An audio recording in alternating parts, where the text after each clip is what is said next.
Guys, welcome to daily football madness. और आपके भाई की टीम स्पेन ने डिसमेंटल कर दिया यहां पे क्रोएशिया को 3-0।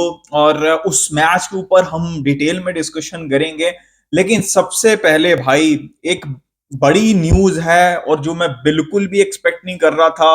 ऑफ ऑल पीपल, रोनाल्डिनो ने यूएसए से जब ब्राजील 1-1 ड्रॉ किया है और रोनाल्डिनो की एक स्टेटमेंट आई, वो पहले मैं आपको स्टेटमेंट बता देता हूँ और उसके बाद जो है मैं उसके ऊपर रिएक्शन देता हूँ।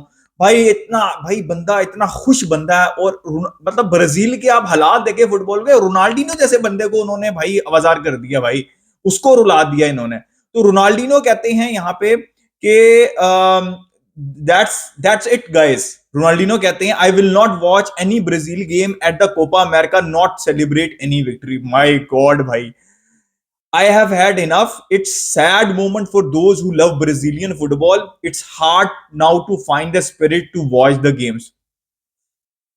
It is one of the worst teams in the recent years. No respectable leaders, only average players for the majority.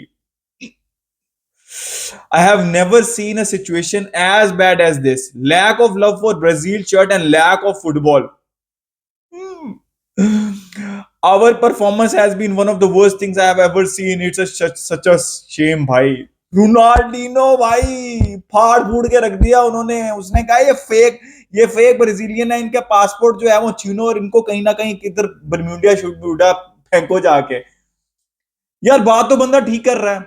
असल में बारसा फैंस का भी यही हाल है। जब आपकी टीम आप रो रो के इंतजार कजार कर करके थक जाते हो, तो तब आपका यही हाल होता है। आप इमेजिन करें रोनाल्डिनो का ये हाल हो रहा है। उसने गोल्डन जनरेशन देखी है, मतलब आड्रियानो, रिवाल्डो, R9, पता नहीं कफू और क्या क्या कितने कितने बड़े बड़े प्लेयर्स, काका वगैरह, इन सबके साथ रोनाल्डिनो ने खेला है। क्योंकि मजे मजे में ब्राजीलियन फुटबॉल वाज नोन के भाई एंजॉय करेंगे, पिच के ऊपर जाएंगे, मजा आएगा, जीतेंगे, गेम भी जीतेंगे और दुनिया को दिखाएंगे भी कि मजा लेके एंजॉय करके कैसे गेम जीती जाती है।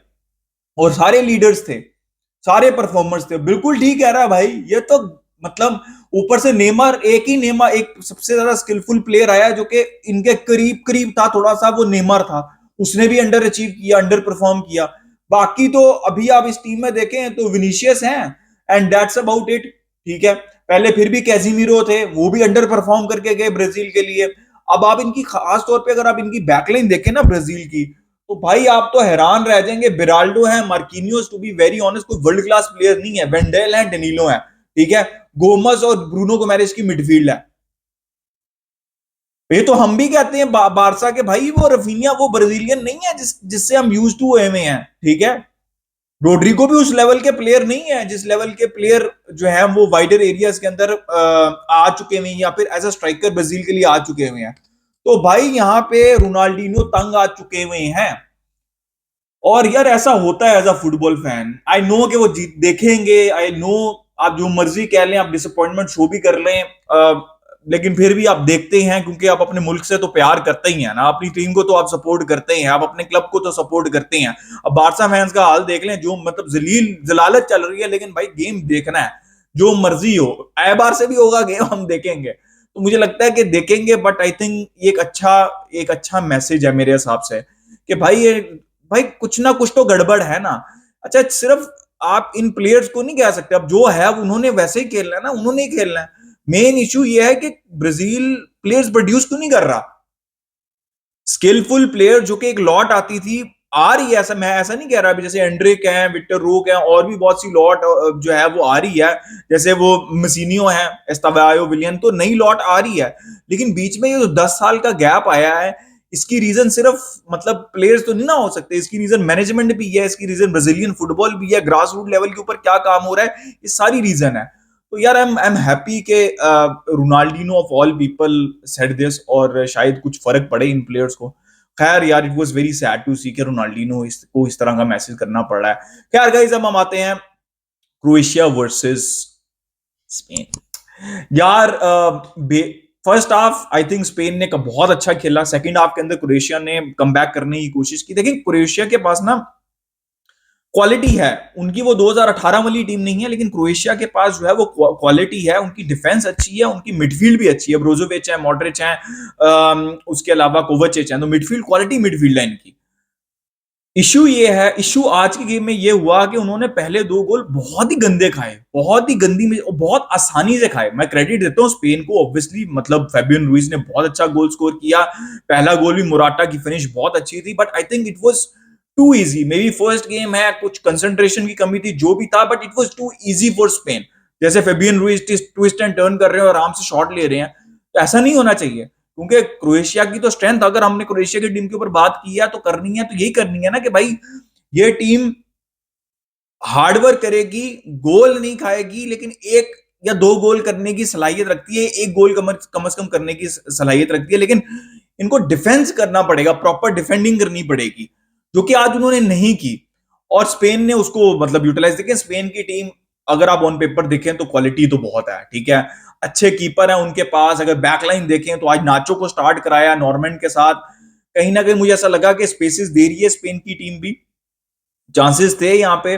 ऑब्वियसली वो पेनल्टी भी क्रोएशिया को मिली, वो थोड़ा सा कंट्रोवर्शियल हो गया कि रेड कार्ड क्यों नहीं हुआ, उसके बाद पेनल्टी, पहले लोग कह रहे थे ऑफसाइड हुई, मेरे हिसाब से तो ऑफसाइड नहीं है, मैं हाइलाइट्स दोबारा देखूंगा डिटेल में तो मतलब फर्दर कंफर्मेशन आएगी। मेरे हिसाब से इंक्रोच किया प्लेयर ने, क्रोएशिया के प्लेयर ने, जब जिस टाइम पेनल्टी ली जा रही थी तो बॉक्स के अंदर आ गए थे, ठीक है। तो अब लोग ये भी कह रहे हैं कि शायद उनाई सिमोन का पैर जो है वो लाइन के ऊपर नहीं था, तो दोनों केसेस के अंदर रिपीट होना चाहिए था, लेकिन कहीं ना कहीं मैंने जो न्यूज पढ़ी है कि उसका पैर, जो पैर है वो लाइन के ऊपर ही था, लेकिन इंक्रोच कर लिया था क्रोएशिया के प्लेयर ने, जिसकी वजह से वो गोल कंसीडर नहीं हुआ रिबाउंड के ऊपर। तो बात यह है कि भाई क्वालिटी वाइज तो स्पेन, मतलब कुकुरेया की बात करें तो बहुत अच्छा गोल लाइन क्लियरेंस की, तो आई वो सरप्राइज के ग्रिमाल्डो, लेकिन कुकुरेया ही स्टार्ट करते हैं यहाँ पे स्पेन के लिए, और अच्छा भी खेला उन्होंने। डेनी कार्वाल मैंने आपको बहुत बताया, ऑफेंसिवली और डिफेंसिवली दोनों बहुत इंपॉर्टेंट प्लेयर हैं, गोल भी स्कोर किया, बेहतरीन रन था यहाँ पे। Rodri as always was very good, Pedri ने असिस्ट दिया, was very decent, Fabian Ruiz का बहुत अच्छा गेम था, निको का ओकेश गेम था, बट निको जैसा प्लेयर होना चाहिए लेफ्ट साइड के ऊपर, ताकि वाई और लमीन यमाल जैसा प्लेयर होना चाहिए। I am still in favour of कि आप निको को ही खिलाएं रादर देन डेनी आल्मो लेफ्ट साइड के ऊपर, क्योंकि जब तक निको थे और मोराटा थे और लमीन यमाल खेल रहे थे, तो चांसेस ज्यादा बन रहे थे, और बीच में जो स्पेसेस थी वो भी ज्यादा क्रिएट हो रही थी, बिकॉज वो वाइड स्ट्रेच कर रहे थे। तो निको का गेम ओकेश था, मुराटा का गेम बहुत अच्छा था यार। मुराटा ना वो ऑफसाइड वाला चक्कर अपना खत्म कर लेना, तो भाई वो बंदा ठीक है ही, वो बेसिक्स जो है ना, वो बिहाइंड द रन और वो तंग करते रहना डिफेंस को, और वो स्मार्टनेस है उस बंदे के अंदर, मुराटा के अंदर। लमीन यमाल भाई, the youngest player to play for in Euros, the youngest player to ever assist in Euros, भाई मैं क्या बात करूं। लमीन यमाल देखें, इट्स लमीन यमाल का case, it's not just about he is young, it's about कि he is ready, he is ready. और उन्होंने बारसा के लिए भी इस सीजन शो कर दिया था कि वो रन कर रहे हैं बारसा का सिस्टम, वो अपने बलबूते के ऊपर गेम जिता रहे हैं। एक होता है ना यंग प्लेयर, अच्छा इसको मैं यहाँ पे यंग पे इसको मैं डेवलप करता हूं, वो डेवलप अभी और होंगे फर्दर, लेकिन वो रेडी हैं, वो रेडी हैं बारसा के लिए खेलने के लिए, और लीडर बनने के लिए, और मेन मैन बनने के लिए। लीडर को चलें एक साइड पे रखता हूं, मेन मैन, ठीक है, वो स्पेन के भी मेन मैन हैं। That is the bottom line भाई। वो जो असिस्ट दिया उस बंदे ने, ओवरऑल गेम तो छोड़ें भाई, वो जो असिस्ट दिया दैट वाज टू डिफिकल्ट, और इतनी आसानी से उसने बारसा के लिए भी इस तरह के असिस्ट दिए हैं, and that was a brilliant ball towards Dani Carvajal, और Dani Carvajal did well to finish. तो भाई एक इशू जो मुझे लगा वो ये लगा कि भाई आप ना मिकेल को, ओयारज़ाबाल को सेंट्रली मत खिलाएं भाई। देखिए मुराटा जब तक थे, जैसे मैंने कहा है कि निको थे, तब तक ठीक चल रहा था। जैसे मिकेल आए, सेंट्रली खेले, भाई फेरन टोरेस को आप सेंट्रली यूज करें एज अ फॉल्स नाइन, अगर मुराटा नहीं है, मेरा ये अपना ओपिनियन है। और लेफ्ट हैंड साइड के ऊपर ऑब्वियसली निको जब जाएंगे तो ज्यादा इंटीरियर है डेनी अल्मो, बट उनकी एक अपनी यूटिलिटी है। फिर मिडफील्ड के अंदर आपने देखा कि मिकेल मेरिनो आए, और आपको मैं बार बार बता रहा हूं कि वो थोड़ा सा एडवांस प्लेयर है। आज भी जब वो आए, रॉड्री थे, फेबियन रुइस भी थे, वो पेड्री की जगह लेके आए उनको लफ्युएंटे। तो ये मैं अक्सर प्रोफाइल एक्सप्लेन करने की कोशिश करता हूँ लोगों को, अच्छे प्लेयर हैं लेकिन प्रोफाइल ये है उनकी, थोड़े से एडवांस हैं वो, ठीक है। उसके अलावा जूमेंडी ऑप्शंस हैं इनके पास अच्छी खासी, बट मैं सिर्फ मिकेल ओयारज़ाबाल को सेंट्रली, मुझे वो इतने कन्विंसिंग नहीं देते। सेंट्रली का मतलब ये फॉल्स नाइन पोजीशन के ऊपर, वहां पे गड़बड़ हो रही थी स्पेन के लिए। All in all it was a very good game. I think Croatia will do better in the next game. Guys अपना ओपिनियन दें। बहुत आई एम वेरी हैप्पी कि Spain one this important game. ये बहुत important game था। Albania के game में आपका भाई जाएगा स्पेन को सपोर्ट करने और वहां पे क्वालिफाई करा के आएगा। ये गेम जीत लिया। मुझे ऐसा लग रहा है कि स्पेन अब जो है वो ग्रुप को टॉप कर सकती है और करेगी भी और करना भी चाहिए।